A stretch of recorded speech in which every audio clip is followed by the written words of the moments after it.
There was a stretch of 1944 when the fastest thing in the sky over Germany could not be caught. Not by a Mustang, not by a Spitfire, not by anything the Allies had in the air. If you were an Allied bomber crew, this is the aircraft you did not want to see. And by the time you saw it, it was already gone. The Messerschmitt E-162 was the world's first operational jet fighter. It could top 800 kilometers an hour. Nothing the Allies flew in frontline service could touch that. And yet Germany built the machine, had the lead, and lost it anyway. The interesting question isn't how fast it was. It's why that lead got squandered. Start with the calendar, because the calendar is basically the whole story. The design began as Messerschmitt Project 1065 in 1939, before the war was even a year old. The airframe first flew in April 1941 on a piston engine bolted to the nose because the jets weren't ready yet. Worth pausing on that. The shape existed years before the engine that made it famous. On July 19, 1942, test pilot Fritz Wendell took the Me-262 up under jet power for the first time. From that point, the airframe was, in principle, what it would become. Jumo 004 powered aircraft showed up in 1943, and the type was in production by April 1944. Line those dates up, almost 2 years between a flying jet and a fighting jet. Here's the first fatal decision, and it got made before a shot was fired.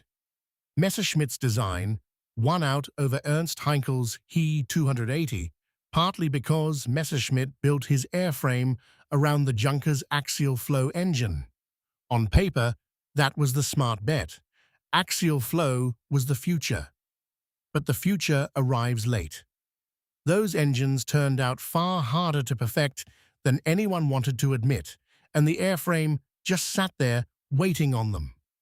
Look at the engines for a second, because that's where the lead was won and lost. The Junkers Jumo 004 was an axial flow turbojet, air pushed straight through in a line, not flung out and back. It's what made the Me-262 fast. It's also what gave it a service life measured in a handful of hours before overhaul, running starved of the heat-resistant alloys Germany simply didn't have anymore. A pilot couldn't just firewall the throttle, push the fuel too fast, and the engine could catch fire or flame out. The record shows an abnormally high accident rate across the type's short service life. Some of that was combat. A lot of it was just the machine. Engines failing, running short, burning, plus a takeoff and landing regime that punished anyone who forgot he was flying something new. On 26 November 1943, at Insterburg, Adolf Hitler was shown a demonstration of the Me-262. What exactly got said there has been argued over ever since. What isn't in dispute is that the meeting mattered, because from around this point comes the story that Hitler wanted the jet not as a fighter, but as a bomber. The claim, and historians contest it, is that Hitler insisted the Me-262 be built as a blitz bomber, something fast enough to strike back at an invasion. That meant production changes, bomb racks, sights, weight where speed should have been. There's also a second, often quoted order from May 1944, supposedly forbidding the jet's use as a fighter at all. How much either order actually delayed things is genuinely debated. I'm not going to hand you a clean villain the record doesn't support. For a while, historians pointed to that bomber order as the single reason the jet arrived late. The picture now is muddier, and honestly more damning. The engines were the real bottleneck, and Hermann Göring cut spending on German jet engine research, precisely the funding that might have solved the Jumo's problems sooner. Adolf Galland, the ace who fought hardest for the aircraft, later said it could have flown in action a full year earlier if it had been given top priority from the start. When the machine finally reached the units that could use it, it did what the specifications promised. They called it the Schwalbe, the Swallow, and the fighter bomber version, the Sturmvogel, the Stormbird. Its pilots claimed 542 Allied aircraft shot down against roughly 100 combat losses. Treat those numbers as claims, not certified tallies. Wartime scoring was generous on every side. But the ratio tells you what the airframe could do when it worked. Take one man. Hauptmann Franz Schall was credited with 17 aerial victories in the jet, including multiple four-engine bombers and P-51 Mustangs, the very fighter that had ruled the daylight sky. A Mustang could outturn a Tu-62 all day. It could not outrun it. In the jet, a pilot who used speed instead of turning could pick his moment, strike, and be gone before the escorts closed. So here's the right way to hold this story. The Me-262 didn't fail as a machine. On its best day, it was untouchable. It failed as a program. Metallurgy it couldn't source. Funding cut when it should have been doubled. Arguments over bomber versus fighter.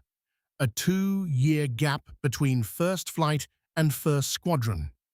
Every one of those is a decision or a shortage, not a flaw in the wing. Apply that same model to the war's timing. Germany had the world's first operational jet fighter flying in numbers before its enemies had anything comparable in service. But the moment it actually arrived was 1944 and 1945, when fuel was short, trained pilots were shorter, and Allied fighters simply waited over the jet's own airfields to catch them slow on takeoff and landing. The two moments the Tu-62 was most vulnerable. In 1945, Allied forces captured 262 airframes intact, shipped home, taken apart, flown, studied. What the engineers learned fed straight into the first generation of Cold War jet fighters. The machine that arrived too late to change one war quietly went and shaped the next one. One last detail, and it matters. Every Me-262 flying today is a reproduction, and every single one runs modern jet engines, different and far safer than the wartime Jumos. That tells you the airframe was sound all along. It was the power plant, and the decisions built around it that could never be trusted. Fix the engine, and the shape still flies 80 years later. The Me-262 was the fastest answer to the wrong question, delivered a year late by a country running out of everything it needed to build it right. Hold on to that distinction between a great machine and a broken program. It explains more of aviation history than any single dogfight ever could. If you like these deep dives into flight, subscribe to Wings and Stories. New aviation history episodes go up several times a week.